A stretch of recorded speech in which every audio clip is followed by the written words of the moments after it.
सभी स्टूडेंट को मेरी तरफ से प्यार भरा और दिल से नमस्कार। जल्दी से एक बार साथ में जुड़ेंगे, लाइक करेंगे, इस क्लास को शेयर कर देंगे क्योंकि आपके सामने आ चुके हैं टॉप क्वेश्चन।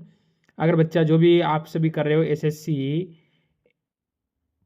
एमटीएस की तैयारी कर रहे हो या हवलदार की तैयारी कर रहे हो, तो आप मेरे साथ जुड़ेंगे क्योंकि आपको पता है कि पिछली बार जिस बच्चों ने ऐसे जीडी का पेपर दिया था उन्हें 20 में से 16 से 17 क्वेश्चन पेपर में कर कर आए थे। तो आपको भी ये टारगेट रखना है कि 25 में से आप कम से कम 22 से 23 क्वेश्चन पेपर में करके आ सको ऑल एग्जाम यूट्यूब चैनल की क्लासें लेकर जीके जीएस के अंदर। तो पहला क्वेश्चन डिसाइड करेंगे क्या कहता है। देखो, राज्य का उच्चतम विधि अधिकारी निम्नलिखित में से कौन सा होता है। ये आपसे पूछ रहा है मेरे भाई स्टूडेंट बच्चे कि राज्य का सबसे उच्चतम विधि जो अधिकारी होता है वो कौन होता है, उसके बारे में पूछा। निम्नलिखित में से कौन होता है, तो वो कौन होता है आप क्या कहोगे। तो आप सभी यहां से कह सकते हो एडवोटेक जनरल जिसे हम बोलते हैं मेरे भाई बच्चे। ऑप्शन नंबर ए यहां से बिल्कुल सही है। क्या कोई बच्चा ऑप्शन नंबर ए उत्तर दे रहा है? बिल्कुल सही है। अगला क्वेश्चन हमें कहता है भारत सरकार ने नोटबंदी की घोषणा कब की थी। मेरे बच्चे, ये क्वेश्चन हमसे पूछा गया है कि भारत सरकार ने यानी कि नोटबंदी की घोषणा किस कब की थी। और एक बात मैं बता दूं, आज आपको पता है जिन बच्चों ने बिहार पुलिस का पेपर दिया होगा, मैं बता दूं 70% जीके मेरे हुए पढ़ाई हुई आए, क्वेश्चन चेंज नहीं हुआ। एक बात ध्यान रख लेना, जीके के अंदर 70 से 80% मेरा पढ़ाई हुआ आ चुका है। अब देख लेना जो पढ़ाता हूँ वही आता है, और अभी उसका मैं एनालिसिस भी करवाने वाला हूँ, ये आप याद रखना। क्वेश्चन क्या कह रहा है, तो हमारा उत्तर होगा 8 नवंबर 2016। मेरे बच्चे ऑप्शन नंबर यहाँ से सी बिल्कुल सही है। आगे बढ़ो। अगला क्वेश्चन कहता है सिरोसिस। सिरोसिस रोग शरीर के किस अंग को प्रभावित करता है। सिरोसिस सिरोसिस रोग होता है वो शरीर के किस अंग को प्रभावित करता है मेरे दोस्त। बच्चे मेरा उत्तर देंगे यहाँ से कि आप सभी का उत्तर क्या होगा। क्या मेरे बच्चे यहाँ से आपका उत्तर होगा? बच्चे आप सभी कहोगे सर यकृत, यानी मेरे बच्चे ऑप्शन नंबर सी जो देगा यहाँ पर वो बिल्कुल सही है। चलो दोस्त, इस क्वेश्चन का उत्तर बताओ। 1878 का वर्नाक्यूलर प्रेस एक्ट किसने रद्द किया था, यानी इसको रद्द करने वाला कौन था, ये आपसे बताना है। मेरे भाई आपका यहाँ से उत्तर क्या रहेगा कि सारे बच्चे बताएंगे अपना उत्तर यहाँ से क्या है, और बिल्कुल सही और सटीक उत्तर आपको बताना है। तो मेरे स्टूडेंट बता दो यहाँ से आप क्या कहोगे। आप सभी कह दोगे कि लार रिपिन, यानी मेरे बच्चे ऑप्शन नंबर यहाँ से बी बिल्कुल सही है। ये आपको पता है कि लार्ड मेयो से क्वेश्चन पूछा गया था आज बिहार पुलिस में पूछा गया मेयो से। ठीक है, मेयो से क्वेश्चन पूछा गया था, आपको याद रखना है कि जनगणना के बारे में। बताएंगे मेरे सारे मित्र इस क्वेश्चन का उत्तर। ब्रेस्ट स्ट्रोक किस खेल से संबंधित है? खेल कौन सा है? बास्केटबॉल है, टेनिस है, तैराकी है, वॉलीबॉल है। मेरे भाई यहाँ से हमारा उत्तर क्या रहेगा ये आपको बताना है। तो मैं कह दूं अगर मेरे स्टूडेंट कि आप सभी अगर यहाँ से कहते हो तैराकी, मेरे भाई ऑप्शन नंबर सी बिल्कुल यहाँ से सही है। बढ़ो अगले क्वेश्चन पर। उत्तर भारत का मैनचेस्टर किसे कहा जाता है? उत्तर भारत का मैनचेस्टर, भारत का मैनचेस्टर अगर आपसे पूछे तो आप कहोगे अहमदाबाद। भारत का उत्तर भारत में सिर्फ भारत का मैनचेस्टर कहे तो अहमदाबाद, इसने कहा है उत्तर भारत का। तो यहां से फिर क्वेश्चन चेंज हो जाता है मेरे भाई, क्योंकि इसने ऊपर उत्तर लगा दिया। तो उत्तर लगाते आप चले जाओ कानपुर। उत्तर भारत का मैनचेस्टर किसे कहा जाता है? कानपुर को कहा जाता है। और भारत का मैनचेस्टर अहमदाबाद को क्या कहा जाता है, ये चीजें आपको याद रखनी है। और यहाँ से जो भोपाल है वो मध्य प्रदेश की राजधानी है मेरे भाई, किसकी? मध्य प्रदेश की। ये चीजें आपको जानकारी होनी चाहिए। मैं कहूं कि अगले क्वेश्चन में बढ़ें तो इसका उत्तर देंगे भारत की जनगणना 2011 के अंतिम आंकड़ों के अनुसार भारत की दशकीय जनसंख्या वृद्धि दर। ये आपसे पूछा है कि भारत की जनगणना जो 2011 के अनुसार, यानी अंतिम बार जो 11 में हुई थी उसके अनुसार इसने पूछा था, तो अनुसार दशकीय जनसंख्या वृद्धि दर कितनी पाई गई थी 2011 के अंदर? तो आप कहोगे सर 17.7% पाई गई थी। ऑप्शन नंबर बी बिल्कुल सही है। चलो अगले क्वेश्चन पर। मानव मस्तिष्क के निम्नलिखित भागों में से कौन सा उल्टी का नियम केंद्र है? तो कौन सा है ये बताना आपको। यहां से आपका उत्तर क्या रहेगा। क्या मेरे बच्चे, अगर एक क्वेश्चन साइंस का मैं आपको HW दे दूं तो क्या इसका उत्तर आप मेरे को कमेंट करके नहीं बता सकते? बता सकते हो, नहीं बता सकते हो? आपके शरीर से जो बात है तो आप यहाँ से उत्तर दे सकते हो। बाकी क्या रहेगा यहाँ से? मेडुला मेरे भाई। ऑप्शन नंबर यहाँ से सी रहेगा जो बिल्कुल सही है। मैंने ऐसे ही कहा था कि आप उत्तर दे पाओ ना पाओ, क्योंकि आपको उत्तर देने का टाइम नहीं है। आपको सिर्फ देख लेते हो, उत्तर देने का आपके पास कमेंट करने का टाइम नहीं रहता है। और फिर उससे क्या कहते हो आप, अरे सर हमारा गलत हो गया। जब आप खुद कमेंट करोगे तो आपको लगेगा कि बिल्कुल हमारा सही हुआ या गलत हुआ है। भारत भारतीय के रचनाकार कौन है? भारत भारतीय के रचनाकार कौन है मेरे दोस्त? तो यहाँ से आप क्या कहोगे मेरे स्टूडेंट, मेरे भाई, मेरे मित्र, मेरे यार? आप कहोगे भारत और भारतीय के जो रचनाकार है उनका नाम है मैथिली शरण गुप्त। यानी बच्चे ऑप्शन नंबर जो डी देगा वो यहाँ से बिल्कुल सही हो जाएगा कि भारत भारतीय। आगे बढ़ो अगले क्वेश्चन पर। ये आपके सामने, यानी भारतीय प्रतिभूति एवं विनियमित बोर्ड की स्थापना कब की गई थी? बताना है। इस बोर्ड की जो स्थापना हुई थी वो कब हुई थी? इसे कहते हो SEBI। यानी इस बोर्ड की स्थापना, मेरे मित्र, मेरे यार, मेरे दोस्त, मेरे भाई, आप सभी का उत्तर क्या रहेगा? आप सभी कहोगे 1992 मेरे मित्र। ऑप्शन नंबर जो बच्चा बी देता है वो बिल्कुल यहाँ पर सही हो जाता है। आगे बढ़ो। निम्नलिखित में से किसको भूरा कोयला कहा जाता है? ब्राउन यानी भूरा। बताओ आपका उत्तर यहां से क्या होगा? भूरा कोयले के बारे में आपसे पूछा है मेरे दोस्त, मेरे यार, मेरे मित्र। यहां से अपना उत्तर देंगे लिग्नाइट। यानी मेरे बच्चे ऑप्शन नंबर जो यहां से डी देगा वो बिल्कुल सही और सटीक हो जाएगा। अगर मैं कहूं अगले क्वेश्चन पे चले, भारतीय रिजर्व बैंक का राष्ट्रीयकरण कब हुआ? भारतीय रिजर्व बैंक का राष्ट्रीयकरण कब हुआ? तो आप सभी का उत्तर क्या रहेगा?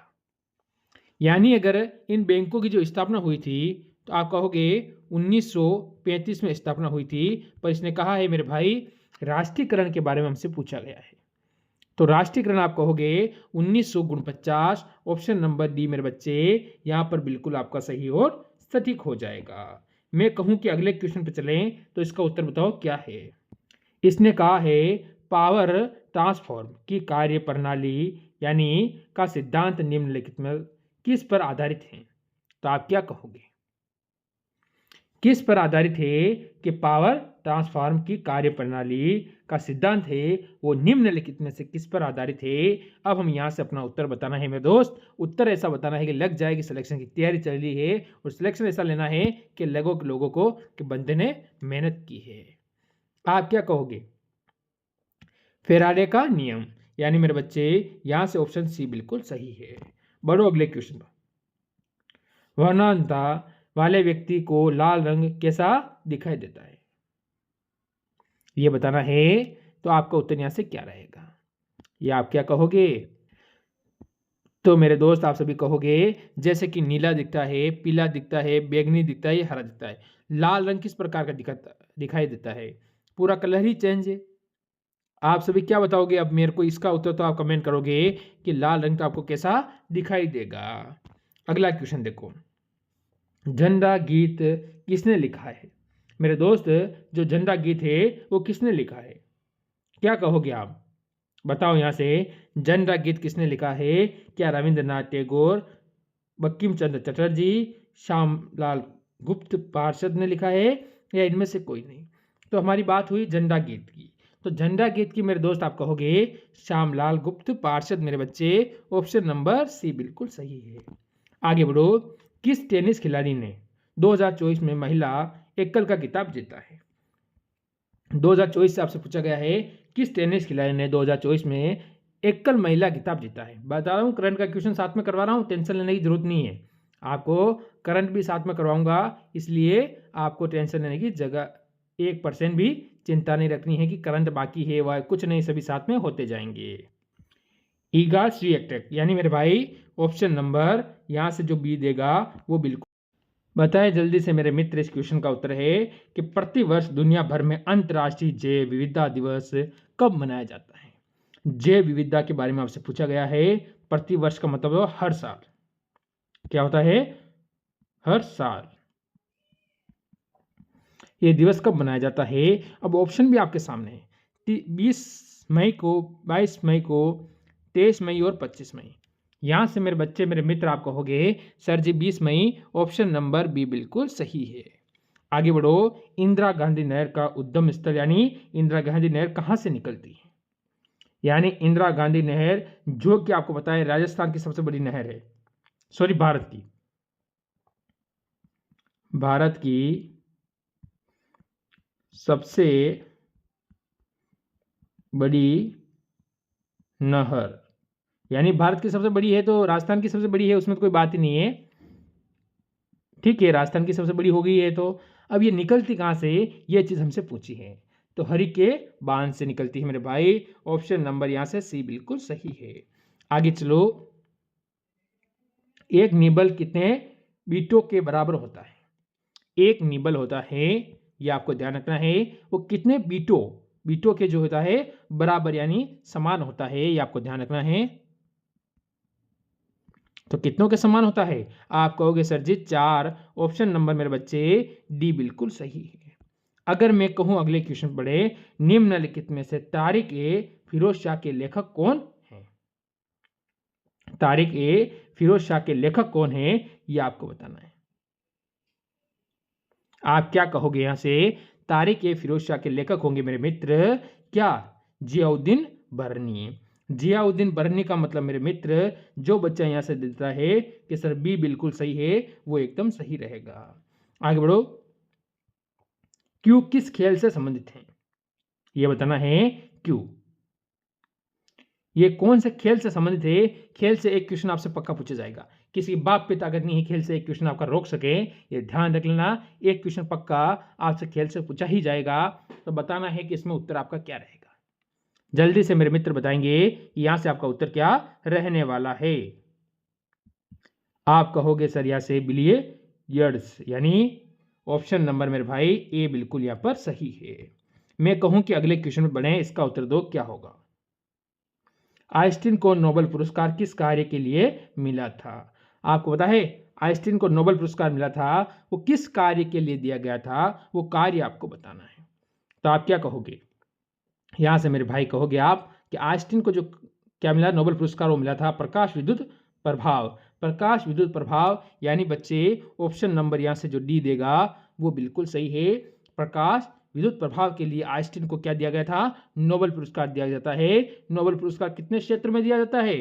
5 क्षेत्र में दिया जाता है, यह आपको ध्यान रखना है। आपका उत्तर यहां से होगा। अगला क्वेश्चन बताइए। अगला क्वेश्चन का हमें कहना है, संयुक्त राष्ट्र संघ के संविधान चार्ट में कितने अध्याय और अनुच्छेद हैं? कितने अध्याय और अनुच्छेद है संयुक्त राष्ट्र संघ के? संविधान जो 4 है उसमें कितने अध्याय और अनुच्छेद शामिल हैं, ये चीज हमको बतानी है। अगर मेरे भाई हम कह दें यहाँ पर कि उसके अंदर 19 अध्याय और 111 अनुच्छेद है, क्या कोई बच्चा इसमें कोई डाउट है? कोई बच्चे को यहाँ पर कोई डाउट है क्या? नहीं रहेगा। Option number B. आगे बढ़ो। विद्युत धारा के चुंबकीय प्रभाव की खोज किसने की? विद्युत धारा में जो चुंबकीय प्रभाव होता है उसकी खोज किसने की मेरे मित्र, ये आपको बताना है। क्या आपका उत्तर रहेगा? क्या कहोगे? ओरेस्टेड। यानी मेरे भाई जो बच्चा यहां से उत्तर देता है कि सर हमारा सी बिल्कुल सही है, वो बिल्कुल यहां पर सही हो जाएगा। मैं कहूं कि आज के लास्ट और 25वें क्वेश्चन जो कि पूरा प्रैक्टिस सेट आपका यहाँ पर क्लियर होता है, जरूर कमेंट करना कितना आपने सही किया है। बताओ इसका उत्तर क्या है। क्वेश्चन का हमें कहना है, भक्ति आंदोलन को दक्षिण भारत से, देखो दक्षिण भारत से बात चल रही है, ये आपको ध्यान रखना है, लाकर उत्तर भारत तक प्रचारित करने का श्रेय किसे दिया जाता है? यानी भक्ति आंदोलन था, उसको क्या करता है आपको पता है, ये उत्तर वाली ऊपर उत्तर होगा या नीचे दक्षिण होगा, यहां से उत्तर भारत में जो लाया था उसके बारे में हमसे पूछा गया है। मेरे भाई ये बात आप याद होनी चाहिए, उनका नाम होगा रामानंद। रामानंद मेरे मित्र, ऑप्शन नंबर जो बच्चा बी दे देता है वो बिल्कुल सही है। तो ये थे आज के टॉप क्वेश्चन। क्या थे मेरे भाई? ये थे आज के टॉप क्वेश्चन। अगर अच्छे लगे हो तो लाइक शेयर करना। मिलेंगे कल इसी समय एक और क्लास के साथ। आज की इस क्लास से लेते अलविदा। सभी को जय हिंद।